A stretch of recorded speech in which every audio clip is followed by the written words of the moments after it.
மதுராந்தகத்தில் இயங்கிக் கொண்டிருக்கும் ஸ்ரீராம் ஃபினான்ஸில் 2 ஆண்டுகள் முன்னாடி பழமுத்தூரை சேர்ந்த ராமுன்ற நபர் வந்து ஒரு 2 வீலர் லோன் எடுக்கிறாரு. அவரு கடந்த ஆண்டு 2024 செப்டம்பர் மாதம் ஒரு லோன் வந்து தள்ளி கட்டிடுறாரு. தள்ளி கட்டும்போது அவருக்கு ரூ. 600 பெனால்ட்டின்னு சொல்லிட்டு அங்கே வேலை செய்கிற ஏஜென்ட் வந்து கேட்டு ரூ. 600 வாங்கியிருக்காரு.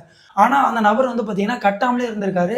இவர் போன மாதம் வந்து பார்த்தீங்கன்னா இந்த லோனை நான் முடிக்க போகிறேன் அப்படின்னு நம்ம சொல்லும்போது அப்போ தான் வந்து சொல்கிறேன் நீங்கள் வந்து ஒரு ரூ. 600 கட்டணும் அப்படின்னும் போது இவர் சொல்கிறாரு இல்லை நான் கட்டிட்டேனேன்னும் போது அப்போ தான் தெரியுது அவர் வந்து வாங்கிட்டு போன அந்த ஏஜென்ட் வந்து பார்த்தீங்கன்னா அந்த ரூ. 600 கட்டாமலே இருந்திருக்காரு. அதுக்கப்புறமா நாங்கள் கம்ப்ளைண்ட் ஒன்று ரைஸ் பண்ணி மெயில் பண்ணும்போது தான் அந்த லோனை வந்து பார்த்தீங்கன்னா விடியற் காலில் ஒரு 4 மணி அப்போல அந்த ரூ. 600 கட்டிடுறாரு. ஸோ ரூ. 600 தானே அப்படின்ற மாதிரி யோசிக்காதீங்க. எத்தனையோ நபர் வந்து நம்பகத்தன்மையில் இன்னும் 2 வீலர் லோன் போட்டிருப்பீங்க, பர்சனல் லோன் போட்டிருப்பீங்க, எவ்வளோ லோன் போட்டிருப்பீங்க.